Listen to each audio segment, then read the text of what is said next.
నమస్తే BCN news కి స్వాగతం. నా పేరు నీలిమ. ముందుగా బీసీఎన్ ప్రేక్షకులకు 79వ స్వాతంత్ర దినోత్సవ శుభాకాంక్షలు. ఇప్పుడు ముఖ్యాంశాలు.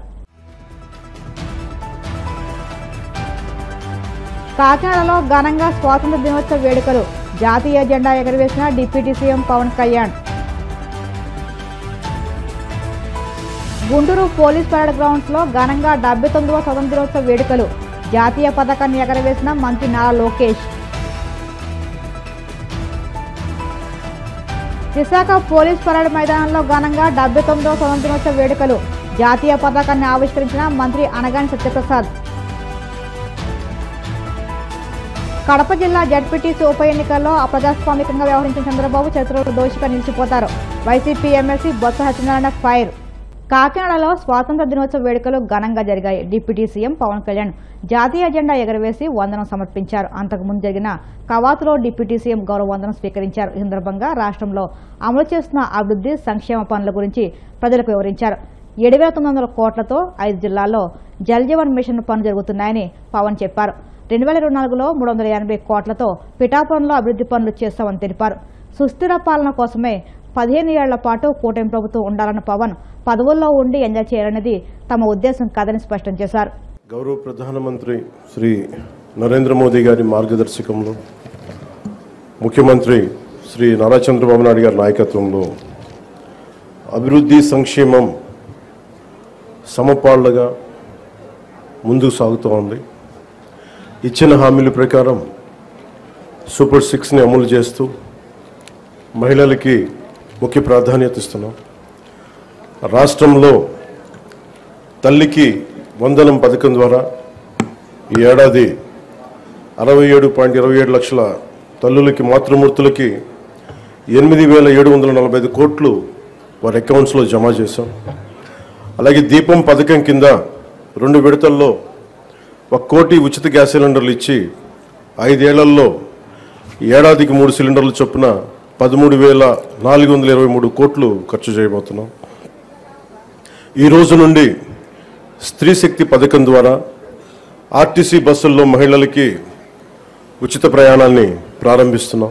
పంచాయతీరాజ్ బాధ్యతలు స్వీకరించిన వెంటనే జాతీయ పండుగల నిధులను మైనర్ పంచాయతీలకి 100 నుంచి 10,000కి, మేజర్ పంచాయతీలకి 250 నుంచి 25,000కు పెంచి సర్పంచుల ఆత్మగౌరవాన్ని కాపాడాం. గ్రామ స్వరాజ్య సాధన లక్ష్యంలో భాగంగా ఒకే రోజు 13,326 గ్రామ పంచాయతీల్లో గ్రామ సభలు నిర్వహించి ప్రపంచ రికార్డు సాధించాం. పల్లె పండుగ ద్వారా 4,000 కిలోమీటర్ల సీసీ రోడ్లు, 22,500 మినీ గోకులాలు, 1,00,000 నీటి కుంటలు, 15,000 నీటి తొట్లు పూర్తి చేశాం. పంచాయతీరాజ్ ఇంజనీరింగ్ డిపార్ట్మెంట్ ద్వారా 2,000 కిలోమీటర్ల బీటీ రోడ్లు, 14 కొత్త వంతెనలు నిర్మించాం.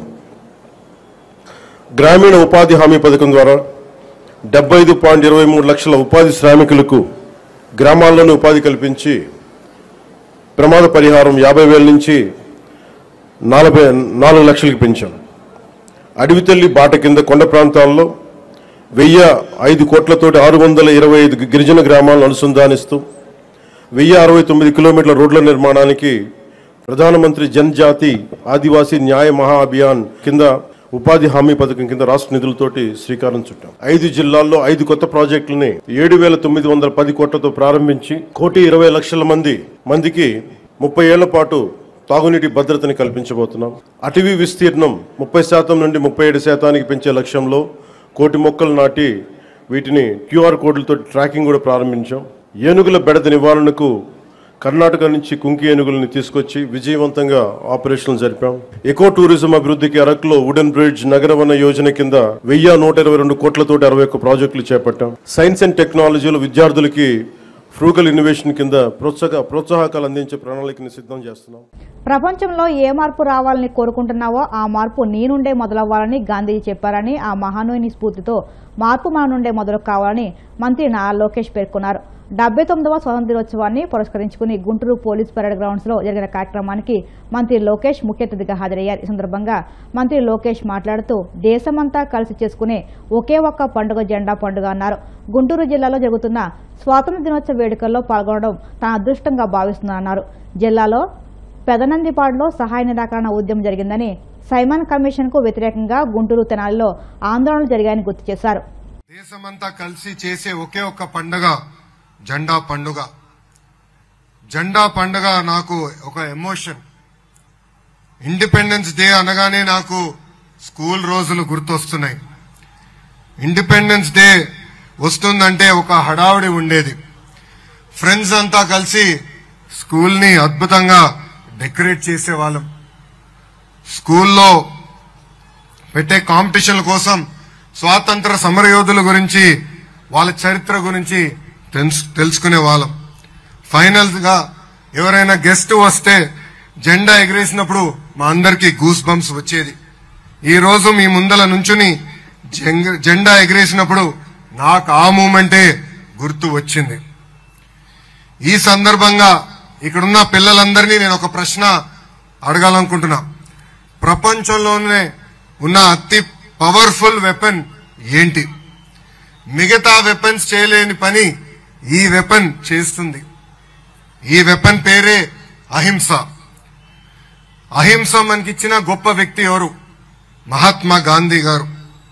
అహింస, సత్యం, సహాయ నిరాకరణ, సత్యాగ్రహం అనే సిద్ధాంతాలతో స్వాతంత్రం మనందరం సాధించుకున్నాం.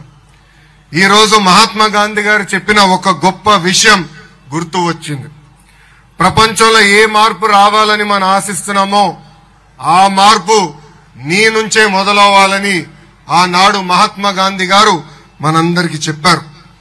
గాంధీ గారు చెప్పినట్లు మార్పు మన నుంచే మొదలవ్వాలని నేను కోరుకుంటున్నాను. స్వాతంత్రం కోసం జరిగిన పోరాటంలో తెలుగు నేలకు ప్రత్యేక చరిత్ర ఉంది. దేశం కోసం ప్రాణాలే అర్పించిన పోరాట యోధుడు అల్లూరి సీతారామరాజు గారు. బ్రిటిష్ వాడి తుపాకీకి గుండు చూపించిన యోధుడు ఆంధ్ర కేసరి ప్రకాశం పంతులు గారు. జాతీయ జెండాని రూపొందించింది మన పింగళి వెంకయ్య గారు. మాకు వద్దు ఈ తెల్ల దొరతనమని పోరాడింది గరిమెల్లి సత్యనారాయణ గారు. అమరజీవి పొట్టి శ్రీరాములు లాంటి ఎంతో మంది గొప్పవాళ్ళు ఈ తెలుగు నేలపై పుట్టినవారు. మన స్వాతంత్ర సమరయోధుల కీర్తిని దేశానికి తెలిసేలాగా కలిసి చేద్దాం. ఈ రోజు వాళ్ళ కోసం నా సొంత నియోజకవర్గం మంగళగిరిలో ఒక అద్భుతమైన మ్యూజియం కూడా ఏర్పాటు చేస్తామని ఈ సభాముఖం మీ అందరికీ నేను తెలియజేస్తున్నా. విశాఖ పోలీస్ పరేడ్ మైదానంలో 79వ స్వాతంత్ర దినోత్సవ వేడుకలు అంగరంగ వైభవంగా జరిగాయి. స్వాతంత్ర సమరయోధులు, వివిధ అవార్డుల విజేతలు, రాజకీయ ప్రముఖులు, న్యాయ పరిపాలన అధికారులు వేడుకల్లో భాగస్వామ్యం కాగా మంత్రి అనగాని సత్యప్రసాద్ జాతీయ పతాకాన్ని ఆవిష్కరించారు. ముందుగా జిల్లా కలెక్టర్ హరేంద్ర ప్రసాద్, సిపి శంకరప్రతాప్ బాగ్చితో కలిసి మంత్రి ఓపెన్ టాప్ వాహనంపై మైదానం సందర్శించారు. అనంతరం జిల్లా ప్రగతి విశేషాలను వివరిస్తూ మంత్రి అనగానే అభివృద్ధి నివేదికను చదివి వినిపించారు. జిల్లాను మరింత పురోగతి దిశలో పయనింపజేసేందుకు ప్రభుత్వం అధికార యంత్రాంగం చేపట్టిన సంక్షేమ అభివృద్ధి కార్యక్రమాలను వివరించారు.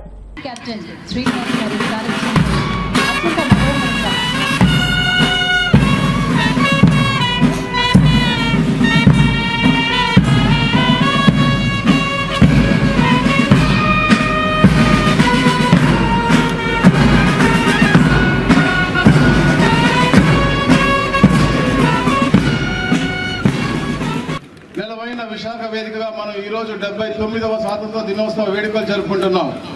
ఈ సంబరాలను అనగా సత్యప్రసాద్ అనే నేను రెవెన్యూ రిజిస్ట్రేషన్ మరియు స్టాంప్ శాఖ మంత్రిగా విశాఖలో మీతో జరుపుకోవడానికి అవకాశం ఇచ్చిన గౌరవనీయులు రాష్ట్ర ముఖ్యమంత్రి వర్యులు శ్రీ నారా చంద్రబాబు నాయుడు గారికి కృతజ్ఞతలు తెలియజేసుకుంటా ఉన్నాను. ఈ అఖండ భారతదేశపు నలుమూలల వాడవాడల పులివెందుల ఒంటిమిట్ట జడ్పీటీసీ ఉప ఎన్నికల్లో కూటమి ప్రభుత్వం వ్యవహరించిన తీరుతో ఎన్నిక జరిగిన 12వ తేదీ ప్రజాస్వామ్యంలో ఒక బ్లాక్ డేగా మిగిలిపోతుందని వైసీపీ ఎమ్మెల్సీ బొత్స సత్యనారాయణ మండిపడ్డారు. విశాఖపట్నం క్యాంప్ కార్యాలయంలో ఆయన మీడియాతో మాట్లాడుతూ పులివెందుల ఒంటిమిట్టలో జరిగింది పోలింగ్ కాదు, రిగ్గింగ్ అని అన్నారు. అప్రజాస్వామికంగా వ్యవహరించిన చంద్రబాబు చరిత్రలో దోషిగా నిలిచిపోతారని అన్నారు. వ్యవస్థను భ్రష్టు పట్టించేలా ప్రభుత్వం ప్రవర్తించిన తీరు ప్రజాస్వామ్యానికే అత్యంత ప్రమాదకరమని ఆయన దుయ్యబట్టారు. చంద్రబాబు నాయుడు సూటిగా అడుగుతున్నాను, ఎందుకు ఎన్నికలు జరుగుతుంది, ఎందుకు మీకు మీ ప్రభుత్వానికి అబద్ధత? మీది మంచి పరిపాలన అంటున్నారు కదా, ఏదో ఉద్ధరించే ఉన్నారు కదా 14 నెలల్లో. మరి ఉద్ధరించినప్పుడు మంచి పరిపాలన అన్నప్పుడు ఎందుకు ఈ వ్యవస్థల్ని చేతిలో గుప్పిట్లో పెట్టుకుని ఈ ప్రక్రియ ఇంత అపాస్యం చేయవలసిన అవసరం ఏమొచ్చింది? కారణం ఏంటో చెప్పాలి. అంటే మీరు అప్రదత్త ఉంది. ఈ 14 నెలల కాలం మీ పరిపాలనలో మీద మీకే నమ్మకం లేదు. ఎందుకంటే నిష్పక్షపాతంగా ఉంటాయి, ఇంపార్షియల్ గా అందరికీ ఒకటే విధానం అవలంబిస్తారు. స్థానిక పార్లమెంట్ మెంబర్ని వచ్చి మీరు ఖర్చులో తీసుకుంటారు. ఆ జిల్లాకు చెందిన మంత్రిని విచ్చలవిడిగా తిరగడానికి వచ్చి తిరిగి ఏజెంట్లు తీసుకొచ్చి వారిని దగ్గరుండి వారి మీద దౌర్జన్యం చేసి దాడి చేయిస్తుంది పోలీసు వ్యవస్థ. వైసీపీ అభ్యర్థులు వచ్చి విచ్చలవిడిగా స్వేచ్ఛగా తిరగచ్చు. తెలుగుదేశం అభ్యర్థులు వచ్చి విచ్చలవిడిగా తిరగచ్చు. వైసీపీ అభ్యర్థులు వచ్చి కస్టడీలో తీసుకుంటారు. ఓటర్లు వచ్చి ఓటు వెళ్ళి స్లిప్ పట్టుకెళ్తే వాళ్ళ స్లిప్ని తీసుకుని తెలుగుదేశం పార్టీ కార్యకర్తలు పోలీసులు తీసుకుని దౌర్జన్యంగా తిప్పేసి పక్క నియోజకవర్గాల నుంచి ఉన్న వ్యక్తి వచ్చి ఓట్లు వేస్తారు. మరి ఏదో ముక్కు తెలియని వాళ్ళు వచ్చి ఓటేశారంటే అనుకోవడానికి సాక్షాత్తు మార్కెటింగ్ చైర్మన్ గా ఉన్న వ్యక్తులు, సొసైటీ అధ్యక్షులుగా ఉన్న వ్యక్తులు, పార్టీలో ఒక ఐడెంటిఫైడ్ గా ఉన్న మరి లీడర్స్, వీళ్ళు పక్క వాళ్ళు వచ్చి అక్కడ దౌర్జన్యంగా ఓట్లు వేస్తారు. ఇవన్నీ అవే ఈ ఫోటోలు అని 1 కాదు 2 కాదు చూస్తే. మళ్ళీ ఏంటి ఇక్కడ కలెక్టర్ ఉంటారు, మళ్ళీ పక్కనే ఎస్పీ ఉంటాడు, డిఐజీ ఉంటాడు, డిఎస్పీ ఉంటారు, సీఎం అందరూ ఉంటారు. దగ్గరుండి వాళ్ళతో ఓట్లు వేస్తారు. ఎందుకు ఎన్నికలు ఊరిగా గొప్పగా చూస్తాను టీవీలో ఏ రకంగా ఇస్తున్నారో మంత్రులు స్టేట్మెంట్లు అవి పోతారు. ఆ స్టేట్మెంట్ ఇచ్చుకొని ఆ మాటలు చూస్తే మీ మాటలు.